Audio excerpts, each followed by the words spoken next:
Hello, good evening to you. Scottish Labour's announced a plan to stamp out intolerance within the party. Proposals are being brought to its conference in March. The move came after one of its MPs had to apologise for making offensive remarks.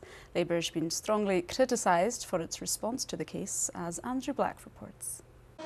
Hugh Gaffney was at the forefront of Scottish Labour's fight back when he was elected to Westminster last year, but now he's at the centre of a political storm. The MP was speaking at a Burns supper when he reportedly made offensive remarks about the Chinese and gay communities. He said sorry, was reprimanded and is going on a training course. Scottish Labour leader Richard Leonard's now set out a plan to deal with intolerance in the party. It's been backed by MSP Anas Sarwar, but he didn't want to talk about Hugh Gaffney.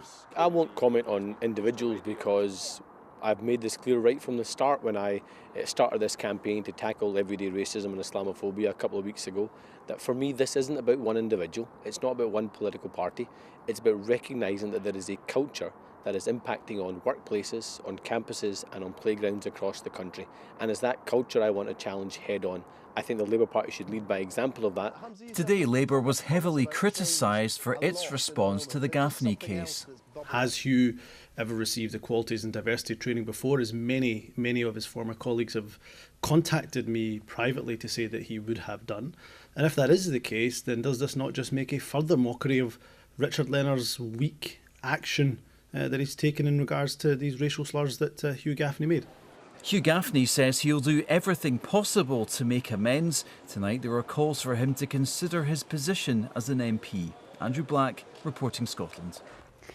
Police in Edinburgh have confirmed they're treating the death of a man in Edinburgh 10 days ago as murder. 47-year-old Alan Clancy's body was discovered inside a flat in the Port Hamilton area. Suzanne Allen reports. This is the Port Hamilton area of Edinburgh. It's very near the city centre, right in the heart of the financial district. Well, it was here on Thursday the 1st of February that police were called around about 4:45 in the afternoon to a flat where the body of 47-year-old Alan Clancy was found inside. Today, police launched a murder investigation. The last known sighting of Alan was when he attended a medical appointment on the 9th of January. From that date until the 1st of February when he was discovered, he's not been seen. What we're really doing is we're looking for the public to help us and put together a timeline of Alan's movements, who he's spoken to, who he's been with. Police have been doing door-to-door inquiries today and they're putting on extra patrols as reassurance to the public. A walker has been rescued after becoming stranded in blizzard conditions on a mountain in the Cairngorms overnight. The Coast Guard helicopter was unable to reach the climber on Glen Feshie. After a 9-hour rescue effort by Cairngorm Mountain Rescue, he was taken off the mountain in the early hours of this morning. Scotland put defeat by Wales behind them to overcome France at Murrayfield today. The final score was 32-26, reviving their Six Nations campaign. Our reporter Andy Burke was there for us. Well, after a horror show on the opening weekend against Wales at Cardiff, Scotland knew they had to win here at Murrayfield, and they did just that. They had to tough it out, but they got the job done against a very powerful French outfit. Well, in worryingly similar circumstances to Cardiff last weekend, the Scots were caught out early in the match. The flying French winger Teddy Thomas shrugged off a couple of Scottish tackles to go over. Scotland responded well, Sean Maitland finishing off a fine move to score. That man Thomas was proving difficult to contain, however, he conjured another superb try to re-establish France's 10-point lead. Again, Scotland came back. Hugh Jones going over for the try, which just about kept them in touch. If the first half was about tries, the second half was all about the boot of Greg Laidlaw. His 6 penalties saw Scotland home and ensured their Six Nations Championship remains alive. And a delighted Gregor Townsend spoke after the match. The effort that it takes to win a test match is huge. When you have to do it when you've been behind most of the game, that just shows the character in the squad. The togetherness and also the learning. Things weren't. There was parts of the game weren't working for us in the first half, which I credit to France. But we improved those areas. We were a bit more direct and we got our rewards. In the Scottish Cup 5th round, Aberdeen have defeated Dundee United 4-2 and Rangers grabbed a 6-1 win away to Ayr United with Alfredo Morales and Josh Windass both netting 2 goals apiece.